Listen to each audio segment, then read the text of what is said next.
Pete, I have in my hand here a banned item in the state of Washington. Yeah, it's an accessory to a firearm, according to our Supreme Court. It is. So this is Not an integral part. Right, not integral. This is a 30-round capacity magazine. This is the standard capacity magazine that was furnished with the weapon, but it's illegal as well now. It's 15, even though it was standard capacity when this gun was manufactured. And that's what we're talking about today. Why are we talking about that? Because it's 2A Tuesday. I like 2A Tuesday. And we're talking about going all the way, baby.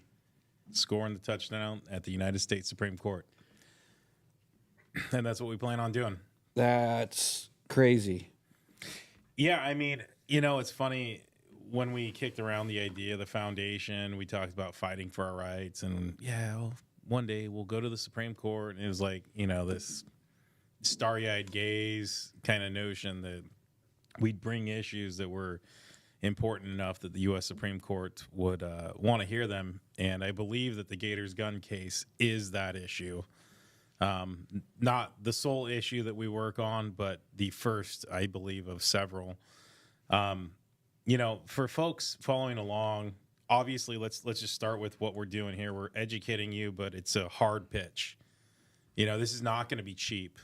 Everything we do has to be done to Supreme Court level perfection. So, if grandma's coming over, you're cleaning the corners, you're actually getting the crap out of your bedroom, you're dusting the shelves that haven't seen the light of day for however many years. It's all that stuff so you don't get your butt beat. Right. And that's where we are. This has to be teed up to perfection. I mean, just the hard costs alone, I don't have it offhand. But think about this. We are going to have to contract someone to print this because we could get kicked out just for printing or putting the wrong color of a cover sheet on. There's like a pink sheet, a blue sheet, and a yellow sheet, and that designates the parties and the type of brief. So, those are things that we don't even want to trifle with. And for everything we produce, 40 copies. So, and these briefs, if you've ever read them, and I'm sure our followers have read some of them, they're not just like 3 pages. You're printing 100 pages. You're printing dozens of pages or hundreds of pages 40 times over, and the cost is it's going to soar. So we are talking about it because we're excited. We think that we've got a viable case that we're going to petition, and we can talk about that, and we can talk about why the Supreme Court would want to hear this case.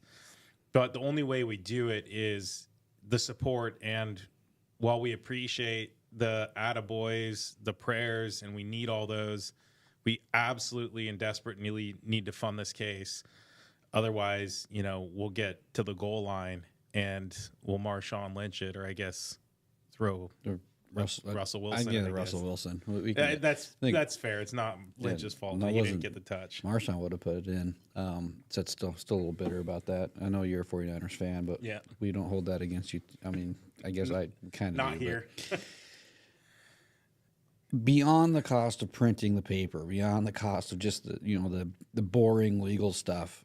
We've had expenses in this case they're just astronomical. This is not a cheap endeavor, and that's why you're constantly seeing the likes of the NRA and Second Amendment Foundation and those other specific 2A groups that are constantly fundraising, and that's the situation we found ourselves in. We know now why they are constantly fundraising, because this costs so much. This takes so much resources and money to just keep this thing going. Yeah, I think our expert witnesses alone were like $30,000 or $50,000 at the trial court, and then again, that was a trial court. Then we had the emergency motion for stay. Then we had the state Supreme Court and everything in between that we had to do. Don't forget, we have whether or not the ban on the magazines is constitutional. The case has been bifurcated or split in half. The constitutionality of the law is what we're going to petition to SCOTUS, the U.S. Supreme Court, in August. Mm-hmm. There's still a question of whether or not Wally and Gators are on the hook for fines for allegedly selling these magazines in violation of the law. We're still kind of batting that around to figure out, how that proceeds. It would proceed. I mean, I can tell you how it proceeds in the sense that it goes back to Kelso and we'd be back in front of Judge Basher. But, the when, the where, and whether or not Judge Basher issues a stay. I mean, we may be litigating these two things simultaneously. And if somehow SCOTUS gets ahead of Basher's ruling, midstream, we could have we're priming for final trial on the Consumer Protection Act, but SCOTUS says it was illegal. So now it all goes back. I mean, so there's a lot of work that has to be done to make sure that, our clients' interests are protected while simultaneously protecting the rights of you and I. Well, let's kind of list those out a little bit. First of all, we're challenging whether this law is constitutional, right? The magazine ban. That's the first thing that we're fighting. That's what has been in the bullseye this entire time. So it started off with the state, throwing its punch. Right. You violated the Consumer Protection Act. We're going to hammer you. We think you've sold this number of magazines, and penalties can reach in this number, and it's tens of millions. Now, when we went to try, or we had a hearing on that, and Judge Basher, we basically said, we want you to, what I said earlier, bifurcate the case. We want you to address the constitutionality of the magazine ban, and then later address whether or not there's a penalty if you deem it constitutional. We all know what happened there. First, he rules in our favor, splits the case. Basically stays, and we've heard that word, and it's often been used as a bad word because of our 88 minutes of glory. Right. He stayed the Consumer Protection Act question, just said, okay, I got to decide whether or not this is a constitutional law. And if it is, cool, we can address penalties. If it's not, we're not even talking about penalties, because I'm not going to issue a penalty from my bench. And I'm putting words in his mouth. I'm not going to issue a penalty from my bench under an unconstitutional law. And so for the past, year and a half that we've been going, everything from Basher's Court to Commissioner Johnston to Washington State Supreme Court, we argued in January, and 2 weeks, 15 days ago, I think now, May 8th, so 12 days ago, we get the opinion from the Washington State Supreme Court. And as everyone knows, 7-2 decision, 7 in favor that this is a constitutional law, that not a problem prohibiting the sales, importation, manufacturing, or distribution of so-called large capacity magazines. Now it starts a clock for us to tick, 2 clocks that we're playing with. The first one that we've focused on, and I think it's important that we stay focused on this, is taking this case to the United States Supreme Court. Everyone that's followed Second Amendment issues, and I haven't seen anything change today, there are other magazine ban cases out of courts of appeal, United States courts of appeal, the federal courts of appeal, that are still sitting in conference that have been kicked around for, I think, like 9 or 12 conferences. I'd have to look exactly, but there are 2 cases, and they've been talked about a lot in the 2A forums. And I've been a firm believer that SCOTUS knows that there's a Supreme Court somewhere out there that's going to rule exactly like the Washington State Supreme Court has, which is to say that these bans are lawful. And I think it's a much sexier approach. And I know people don't think of the justices and say sexy. That's not necessarily synonymous. But Definitely not. I think this is a more attractive hook for them. Yeah. Because you have a court of final opinion that's, you're still like the referee over them, but they're almost your peers, right? The appellate courts are, mid-level managers. You're the executives, right? When you're talking from the eye of the beholder of the Supreme Court. But here you have 50 state Supreme Courts that make laws for the states. And you don't always get a weigh in on that. Right. But through Heller and McDonald and Bruin, cases after Bruin, cases in between, primarily those 3, though, the Supreme Court has put this roadmap of when you address a Second Amendment issue, here is how you do it. You do not interest balance. Right. Expressly said that. And that's so. First of all, I want to add 2 points. One, is this going to be called Gator? What's this case going to be called? Gators versus Well, presently it's Washington versus Gators Guns. right. So when it gets to the Supreme Court, what's it going to be called? Because we got Heller and Bruin. I mean, those are decent names, but I mean, if we've got Gators, I mean, I think it's gonna be Gators. if it's going to be Gators, I'm Gators. excited. I think it's gonna be Gators Custom Guns. And it's just going to be Gator, and everyone will reference Gators. If we go to the Supreme Court and we win, everyone's going to be referencing Gators from here on out. And I want to make a point of that because Wally at Gators just, I mean, to stand up the way he did, he's put himself in the crosshairs, and can't tell you how many Second Amendment enthusiasts claim that they would do the same thing. But I'm going to tell you right now, looking at from Wally's perspective, I guarantee most of them would not put themselves in the situation he's put himself in because he believes in his right and is standing up for it. So I want to really hammer that home to those of you that are following along with this that claim to be Second Amendment supporters.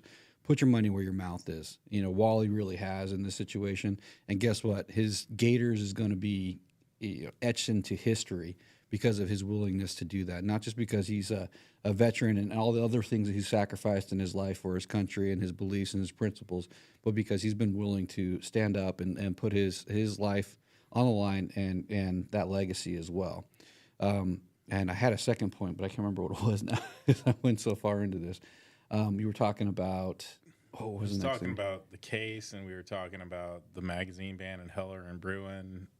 Oh man, I had a second point. Interest balancing, maybe. Yes, it was interest balancing. So let's talk about what interest balancing really means. Yeah, I don't think people are confused about that. That's a legal term, and I think that we need to really dig into that and let people understand what that means. Before we get there, I'm going to take a total unnecessary detour, but I think it really puts the exclamation point on what you just said.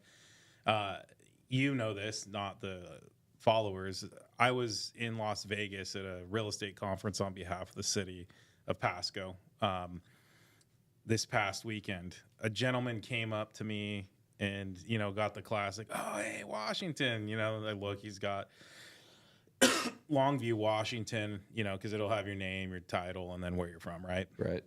And so Longview, Washington, and we start talking about the type of work he's doing, and somehow I slid in that we represented Wally's and Gators because he mentioned Kelso, which is, anyone that knows geography, it's very close, right? It's proximal to Longview. And this gentleman told me, he said, "You know what, man? I'm just excited to meet you, and I will tell you, there are plenty of places I could buy my stuff, but I go to Gators. I go see Wally because of what he represents, because of what he's done, because of the sacrifice that he's made to, be the face of this case." And I think that can never be lost. Regardless of what happens to this case, that his face, the Gators, needs to be etched into history as a true patriot of Wally Wentz, who's willing to stand up and say, "No, this is my right. This is my customer's right to purchase these and to use them as they please." Obviously, not in bad ways, but, you can go target shooting. You can go fire it off, right? There are so many lawful ways that these things can be used, and it's our rights to enjoy that. And it struck me that here we are, two guys from Washington, different parts of the state. We're bumping into each other, talking about real estate. I'm not even wearing my SMF gear. I'm there on behalf of the city of Pasco. And we turn to this case, and it just really highlighted the importance of not only our work, but of Wally's fortitude and his willingness to stand for what's right. Right. Absolutely. I mean, it blows my mind, us sitting here doing the work that we do because we have a passion about it and we have that fire burning in us. But to really stick your neck out as Wally has that's another level. It is. I mean, we've sacrificed, and we don't need to go over that. You and I have talked about that a lot.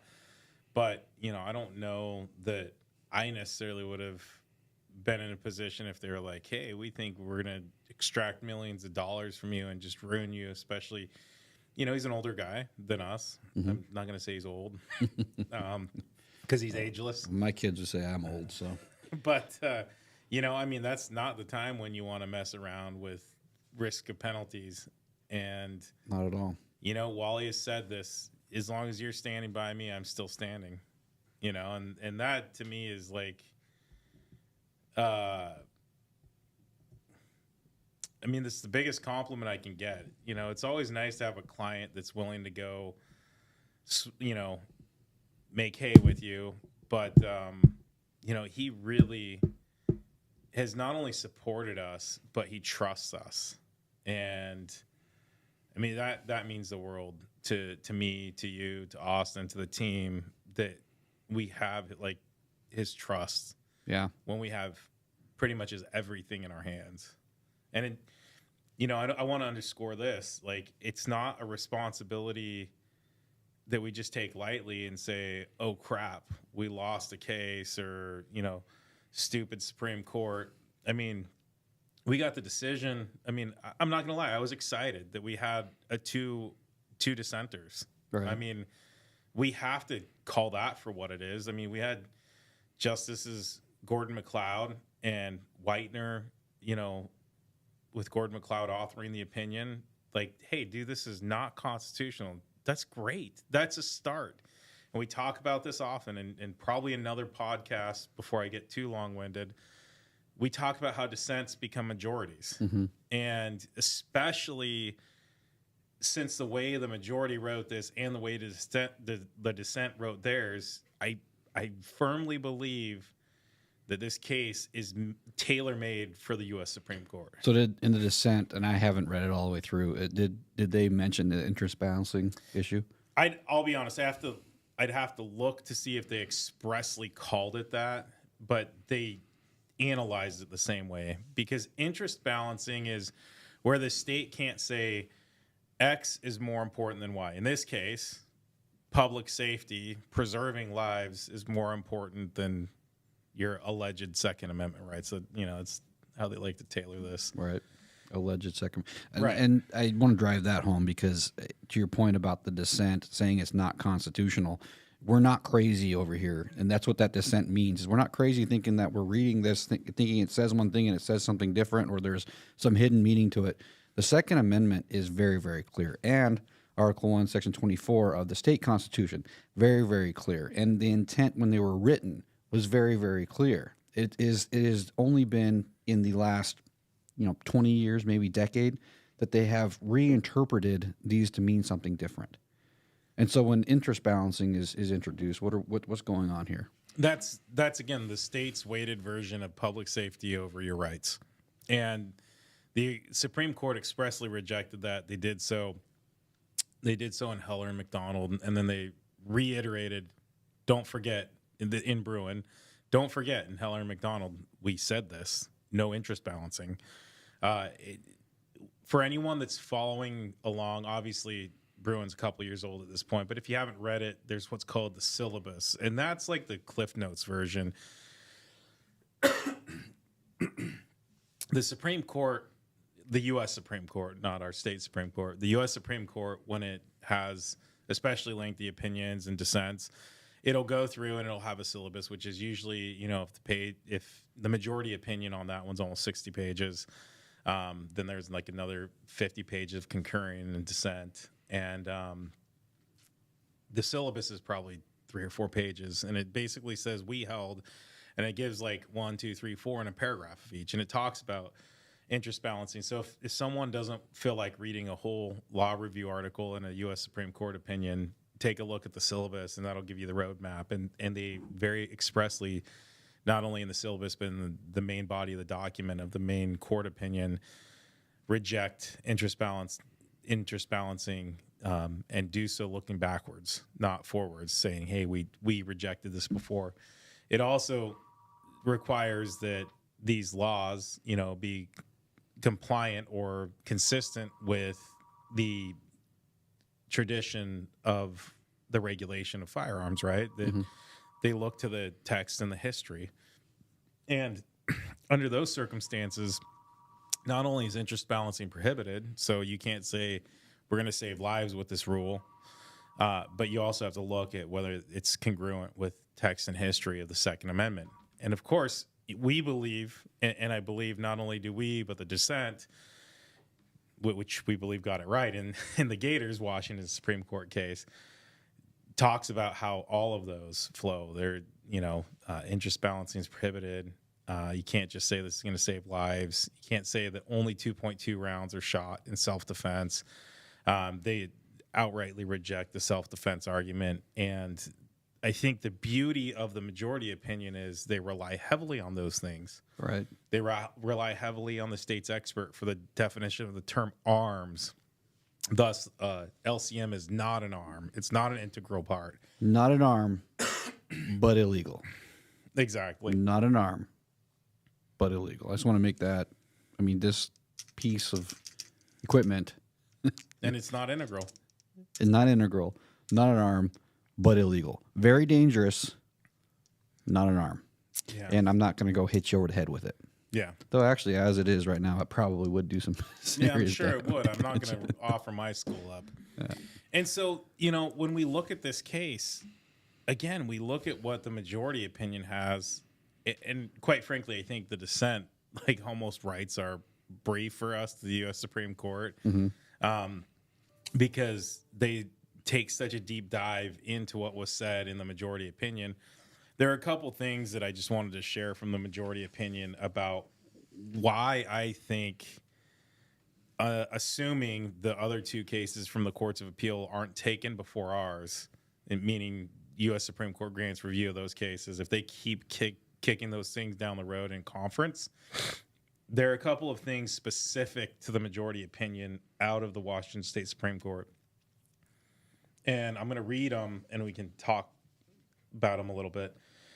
Although this is page 5 of the opinion for those who are really enjoying this and reading it along. Although we interpret the state right separately and independently of its federal counterpart, we have interpreted the meaning of the word arms using the Second Amendment precedent. So they analyze whether or not that constitutes an arm, and they talk about utilizing Second Amendment. So now this really tees this up, not as a Washington state constitutional analysis, but rather as a U.S. constitutional analysis. Mm-hmm. And I think that is one of the hooks that gets us to the U.S. Supreme Court. Because, again, the notion here is the Washington State Supreme Court is our final stop of destination in the state, and no one can go outside of them except the guys back east and gals back east. And I think that when they start to analyze laws under a federal scenario, now it perks the ears up of the Supreme Court justices.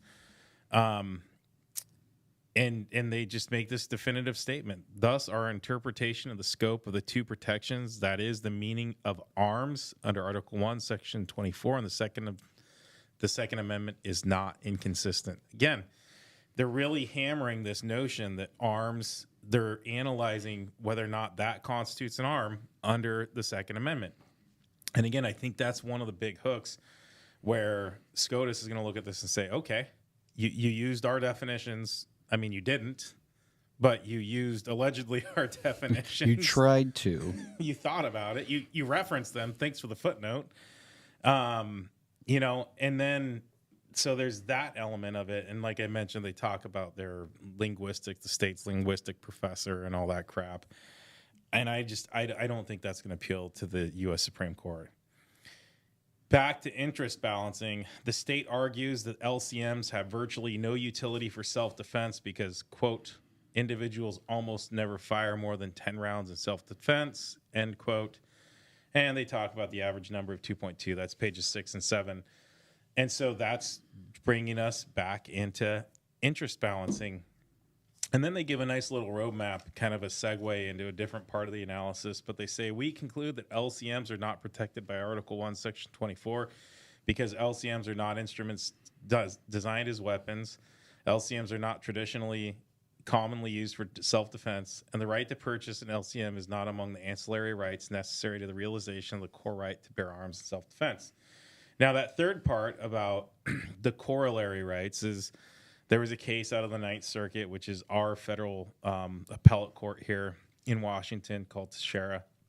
And it talks about how important it is to be able to actually buy magazines, buy ammunition, those sorts of things. Because, you know, what's a gun without a magazine? What's a gun with, I mean, you know, and somehow, you know, they, you know, the notion from the majority opinion is as long as you have a magazine, it's adequate.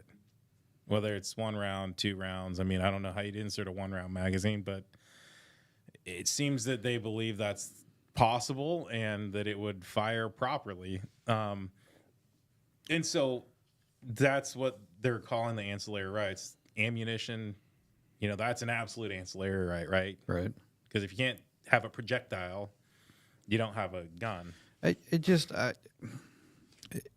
It boggles my mind that we're having these kind of, you know, basically word salad arguments at this level, especially when it comes to anything that involves technology, because we've already seen gun manufacturers go around this issue. There are now guns that are manufactured that don't have a magazine or a detachable magazine. You just insert all the rounds straight into the gun. Now there's no magazine to ban. It's got 20 rounds in it. You're good to go. You know, it's a little more difficult to reload, you know, but I'm sure there'll be some accoutrement that will come along with it that'll make it easier to load and more, you know, more efficient. But this is just the frustrating part about this, because what they're essentially doing is that they're forcing that technology to continue to innovate and change and grow. And the state, even when they were in front of the Supreme Court, mentioned this, that there's other technologies out there. They start talking about laser guns. I was going to say laser beams, if I recall. Laser beams. So that's the next, in their mind, that's the next evolution. It doesn't have to even go to laser beams. I mean, we've got air guns that are coming out that are quite impressive with what they're able to accomplish. So yeah, what is it that we're really, you know, fighting for? And what it comes down to is that we really do. The reason why the Constitution was written as basic and simple as it was is because the right to bear arms, any kind of arms, whatever arms, as they come available, as they are invented, is intrinsic to us as United States, as citizens of the United States of America. Yeah, and that's really the crux of the case. And I think that's why the whole, you know, dissecting the arms the way the majority did it, I think it bodes in our favor. I think it turns into where the Supreme Court says, nah, I mean, one, I think they're going to say, nah, you got it wrong. But two, kind of, why did we even go this far? To your question, you know, we didn't need to go this far. You could have figured this out without going here. And so that's one of the hooks. And then back to the point of self-defense being basically the only lawful purpose. You know, it talks about lawful purposes, including self-defense. You know, when that's what you get from U.S. Supreme Court cases. But the state really tried to pair it into the only lawful purpose to fire a firearm is in self-defense. And I think that's where interest balancing comes in. And that's what expressly was prohibited by the U.S. Supreme Court historically. And I think that's where the Supreme Court, the U.S. Supreme Court, is going to look at this. And the nice thing is, again, it's, you know, I think in its entirety, if you include the dissent, is like 53 pages. Yeah, it's 56 pages. Mm-hmm. So it's not like it's a real heavy lift as the Supreme Court, as we draw, you know, we're going to refer back to this a lot in our document, our what's called petition for certiorari, a writ for review. As we funnel back what the state Supreme Court has said, it's going to be really easy for the U.S. Supreme Court to track it, right? I mean, it's like a 16-page majority opinion. I think all those things really lead us into a point where SCOTUS is going to want to look at this. Mm-hmm. Again, I think the only thing is we're like third in queue, but the other two have been bounced around for quite some time and delayed. And I do think that, you know, if you really want to put an end to whether it's ill definitions of the word arms and just fundamental whittling away of the Second Amendment, or if you want to, for like the third or fourth or fifth time, say there is no interest balancing, like this case is that on a silver platter. And that's why I really, in my heart of hearts, believe that this is the case that they've been looking for, and it comes from a state Supreme Court that has to be an attractive piece. So I mean, in my opinion, yeah, we're already pressing the button. We are working on our writ, our petition. So I wanted to bring up a couple things, because we have the potential for the perfect storm. We really do. With the ATF being kind of embroiled in some internal struggle, whether they're going to exist or not, even in the future, is on the table. With the executive order from Donald Trump about the Second Amendment being there.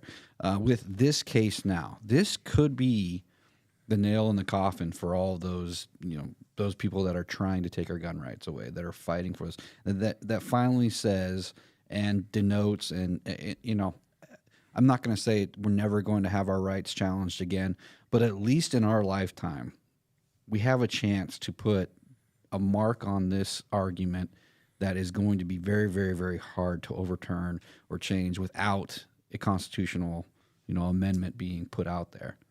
Yeah, and again, I think it flows back to the language in the majority opinion is so straightforward.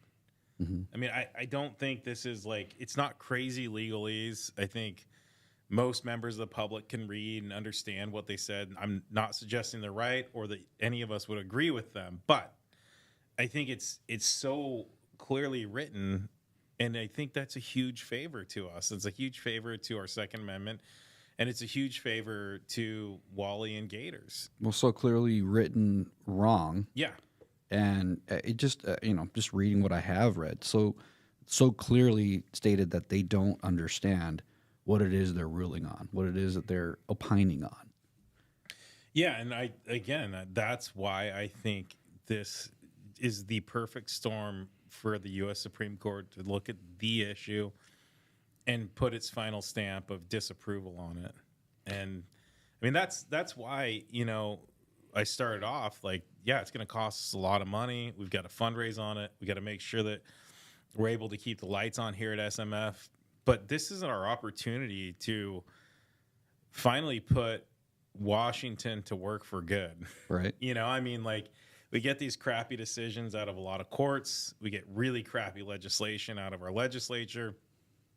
And here, God willing, we go to U.S. Supreme Court and hammer both the legislature and the Supreme Court. And I mean, it's a double whammy. It's a double dunk. And again, from my perspective, and maybe I'm jaded because I've so invested in this, I think there are just so many elements of this case that tee it up for value add from the Supreme Court, not just, hey, we want to tell someone they're wrong, but no, the value add here is we're telling you and all other 50 state Supreme Courts, and we thought we were clear in 2022 with Bruin. Apparently we weren't. So let us be extra clear with Gators Guns. So they got a chance to let these legislators know you got to write constitutional laws. You can't just start writing these laws and hope that they stick and you got something right, and maybe the courts are going to back you up and defend you when it comes to it. But I mean, just their lack of regard for the Constitution in both the state and at the federal level has been just crazy here in Washington, and it's frustrating. But what I want to talk about is, okay, what are our steps here at SMF? What's the next step with Gators? Obviously, we've got to address the Supreme Court here. So what do we have to do? And then let's kind of talk about what resources it's going to take. What are our supporters funding here? What are they donating to, and how is that going to get us to the promised land? Yeah, I mean, so again, the case is bifurcated.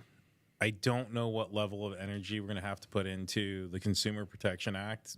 I mean, hopefully we can get a stay on that one quickly, because I don't think it's a good use of resources for the state, the judge, or for us to litigate that issue that I wholeheartedly believe that the Supreme Court's going to overturn this. Now, the state may disagree with that, but that's what the judge is the neutral arbiter for, right? And so my hope is we can kind of knock that stay out because, two things. One, we're not consuming those resources, but two, it also kind of allows Wally to focus on fighting for the constitutional question, which is what the judge said since day one. We got to determine that first. So I don't know why he would depart from that. So hopefully we can kind of get the stay knocked out really quickly, put all of our eggs in the basket of going to the U.S. Supreme Court. So from the date of decision, 90 days, you petition the U.S. Supreme Court, like I called it, this writ for certiorari is, the Latin term, petition for review. We will open, they will respond, and then we'll have a chance to reply on that. So there will be some briefing, 180 days out, it should be concluded. 6 months from May 8th. So right around Thanksgiving time, all the briefing. And then the U.S. Supreme Court would decide whether or not they would review it. Then they'd put it on docket, assuming they decided prior to closing shop, and I don't know that they'd do it this quickly, but if they found it attractive and wanted to, grant our request for review, and if they did so before Thanksgiving or at least before Christmas, because they do take breaks there, there's a possibility that they could calendar us for probably next fall, so fall of 26, which means there's also going to be an opening brief, a response brief, and a reply brief. We're also going to simultaneously, I'm sure, be working the phones to get amicus briefs. I don't know how much work we'll actually have to do to cull those, because I think a lot of the 2A groups, they see our case taken. I mean, again, how many times have we seen one of the 2A advocates talk about, the Rhode Island tactical, or I can't remember the Maryland case. Snopes, yeah. Well, and we had amicus briefs from, and at this one, FPC, NRA. I think Second Amendment Foundation, Goldwater Institute. So they're all very aware of this case. Yeah, in fact, hopefully Austin will get on email either today or tomorrow. I told him to circulate the opinion, not that I think they haven't seen it already, but just to tell them thank you. We appreciate your work, and we are petitioning the U.S. Supreme Court. And some of those folks, they made their living.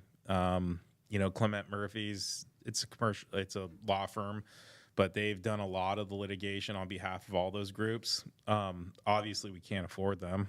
Right. They're not cheap. I mean, we could take our $200,000 and ask for probably 2 to 3, maybe even 4 times that if we're going to hire them. Mm-hmm. And quite frankly, I'm not confident that Wally would be comfortable hiring anyone. Now, if we can get folks to help, even if we hired help, they're not going to take the reins. I think that's the big thing for Wally, is he wants to make sure that we have a supporting cast that's helpful to us.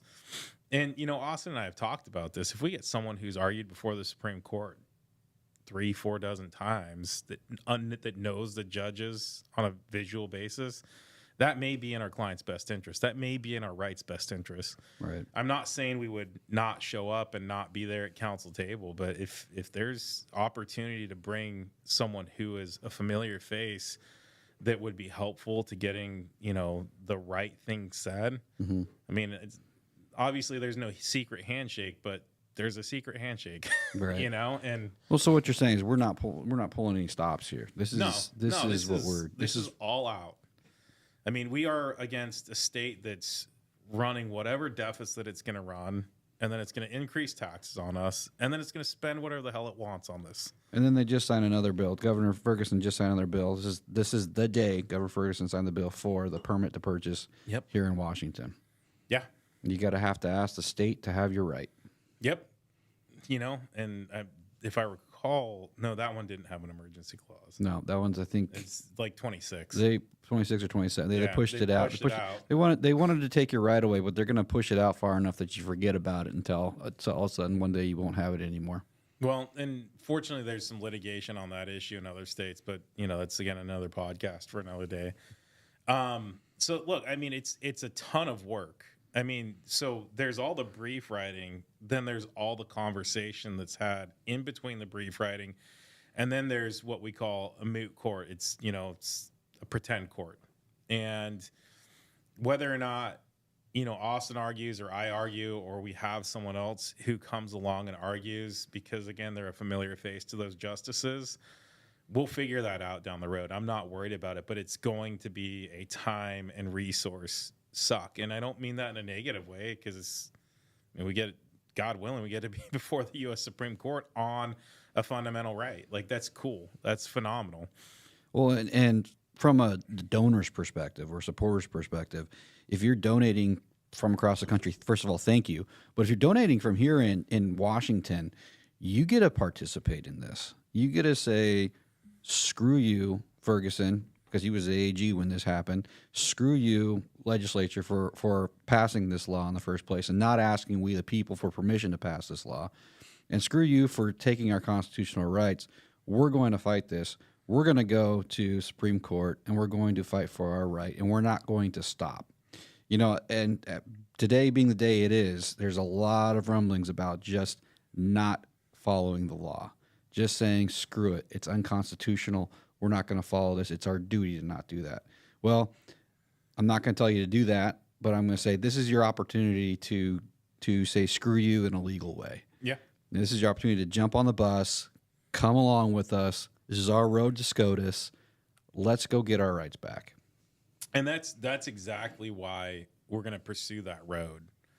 I mean, if I thought it was frivolous, if I thought an appeal wouldn't get us anywhere, we wouldn't have appealed it.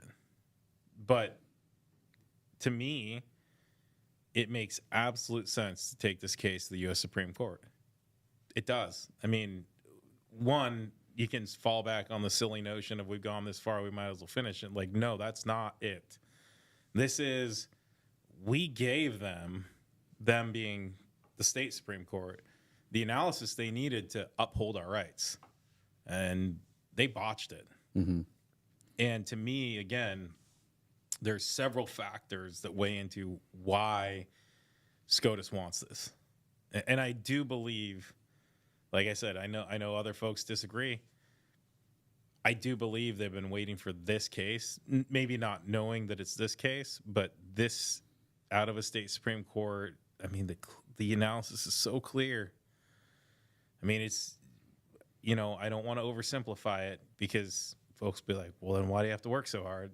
Right. Well, no, we got to get this right. We got to get it perfect. We don't want to oversimplify. We want to sell this. Yeah. This is your chance. If you support your Second Amendment rights, if you support the fact that Wally stood up for all of us, he's the one leading the charge, is the tip of the spear. If you want to throw your support behind Wally and his willingness to take those darts for us, this is your time. This is your time to donate, to support. Tell your friends. Tell everybody that owns a gun and enjoys that right. Tell them about what we're doing and get behind it. Support us. Push us through. We've got a lot of work ahead of us. We cannot do it without you. I don't know how I can make that any more clear. We cannot do this without each of you who support the Second Amendment ponying up and putting your money where your mouth is and putting your actions where they should be and making sure that this fight gets taken all the way to SCOTUS and we finish it and we take it across the finish line. And I know that timeline way out next fall seems really far out to be waiting for our rights to be restored. But that's what we've got to do, and this is how we're going to do it and make sure that there's nobody that can challenge it, again, at least in our lifetime, that the Second Amendment stands. Article 1, Section 24 of the state constitution was damn clear. And that's what we have to do, and that's what we're asking you today. Tell me a little bit about the other cases that we've got going on that are running in tandem with this. We've got Guardian Arms, we've got Brumback. Where do those sit, and how does this case affect those? Yeah, so Brumback was actually the first one we brought on the Large Capacity magazine. We filed it, I think it was like July 6th, right after the law went into effect. So what, 2023, I think? 22? I think it was 22. 2022, yeah. And we filed that in federal court, Eastern District of Washington. Had some hearings. Had one right before Thanksgiving of that year, and the judge denied our temporary restraining order and our preliminary injunction. And midstream, we got caught in this crossfire of the Gators case, and so we put a stay on that case. Really, we believe that the Washington State Supreme Court is going to have a decision, and it's going to help the analysis. At this point, I think we're looking at staying it still a little bit longer until we know what SCOTUS is going to do with Gators case. To me, it doesn't make sense to litigate the same issue in two different areas when we believe the top dog is going to rule on this. And so we've kicked over a status report, just a document telling the court where everything is and where we think the Brumback case should move, and why we think a delay for a little bit longer might merit some value. And that's my belief. I do believe that the U.S. Supreme Court will take this case, Gators, and there's no sense in litigating the same issue elsewhere. Right. If they reject that, we're going to get into discovery on that issue. The case that I'm excited for of how this Gators decision impacts is Guardian Arms. That's our so-called assault weapons ban, which bans, certain types of firearms, certain components of firearms that would be used to either repair or to modify yours. Because of the way arms was introduced in this opinion, and it talks about, it really parses out and tries to split the hair, but basically says the magazine's not an arm because it doesn't really project things. Not an arm, but illegal. Yep. I just think it's hilarious. It is. Yeah, I can't buy or sell it. Good thing you have it. Extremely dangerous. Not an arm. Yeah. But because of the way the Supreme Court analyzed the term arm in Gators case, I do actually think it bodes well for the Guardian Arms case. And that case is in Thurston County right now. We sought a temporary restraining order we started that case in Grant County, got bumped to Thurston County, sought the temporary restraining order and the preliminary injunction. Both were denied. I don't think we've gone to the permanent injunction. The next step would be to do cross motions for summary judgment. We've had depositions in that case. We've had expert witness testimony and expert depositions in that case. So I do think, of course, there's the whole interest balancing in this case where it talks about, in self-defense. But that law, the assault weapon ban, listed I can't remember, 72 guns or something like that. It expressly prohibited certain types of guns. So you talked about being deposed. I was deposed actually in that case, and the opposing attorney actually asked me about every specific model of gun that was banned in that piece, and it's insane. If anybody knows anything about guns, there's literally thousands of different models and configurations for guns. It'd be like asking if you could name every car out in the parking lot and tell me all the different, features or engine that's in each one. It was just funny because clearly he didn't know any of those things, but he wanted to ask me, if those guns were used in self-defense in each and every single one of them. Well, and that's their tee-up, is that these are non-self-defense firearms. That they don't bode well for that type of thing. And then all the parts and pieces, that somehow those wouldn't be meaningful to either the operation of the firearm or that they couldn't be used in self-defense. So I think the way that the Gators case was analyzed, to me, it's a positive thing for Guardian Arms. We did put a stay on that case pending the outcome of Gators, and now we've had it for 12 days. So I could see a world in which we file our cross motions for summary judgment, and anyone that's followed us along knows that that's what I call a tap out motion. It's a motion that basically distills the trial into pleading. In other words, papers. And the way that you win a motion for summary judgment is you show that there's no legal issue and that there aren't any issues on fact. And so it's that there's no genuine issues to a material fact. It's what the standard is called. So really no dispute of these facts. And so I think we can win on it on motion for summary judgment, because I do believe that the Gators analysis really opens the door to these are all arms. Right. You can't prohibit them under Gators. And if you want to prohibit them, you can strike through, Your Honor, all the ones that you deem arms, and you figure out which ones aren't. Right.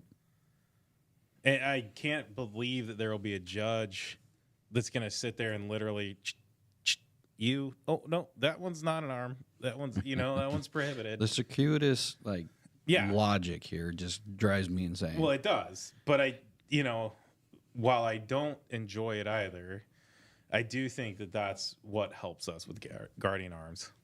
I think so too. And so, hopefully we'll get that fired up either this summer or fall. We've got a lot of other things on our docket that are non-firearms that have taken a lot of bandwidth, a lot of brain space.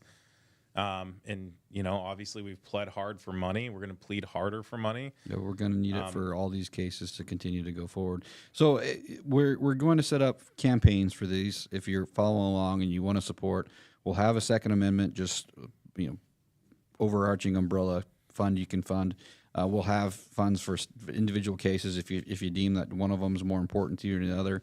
But what it comes down to is that these cases are resource intensive, and they will need as much attention and as much monetary funding as we can muster. And to Pete's point, so we can keep the doors open. I mean, literally, these cases have sucked our funds down to the point where we don't know where we're going to be in 6 months unless we can get these funded.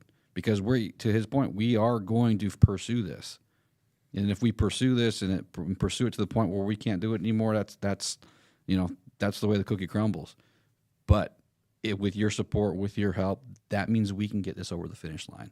We can go to the SCOTUS and we can win your rights back. Yeah, I mean, I absolutely think that's the perfect ending of this. Is we're not just fighting for this because we like guns. I mean, we do. But it's not about the firearm. It's about your right. It's about the ability to protect what's inherently protected under constitutional provisions. And we've departed so far from what the founders wanted, not because of technology, not because of semantics or linguistic changes, but because people have bastardized the law and they've mutilated the Constitution, just like they tried to our kids. And another battle we're fighting. Yeah, right. And we can't let that happen. I mean, I'm not willing to let that happen on my watch, and that's why we're here. Because, whether it's protecting our kids or protecting our right to protect our kids or ourselves or anyone, or just go enjoy shooting at a piece of paper. I like shooting at bombs, but... Well, yeah. I don't have those in my backyard. No, but you'll have to come up with it next year. Maybe I guess I don't have a target in my We'll backyard. Make sure we don't schedule something on the same weekend again like we did this year. But the point is, we are here to fight for that, and we will keep fighting. As long as we have the resources to do it, we'll do it. And that's why we're here. That's why we're telling everyone what we're doing. We're asking each one of you to tell 10 friends, 20 friends, 30 friends. Tell them that they got to check us out, that there's a real shot at changing the United States out of Washington in a positive way. I mean, how many times do you get to say that? That'd be amazing. That would truly be amazing. I mean, the other guys say that we're going to save democracy through Washington.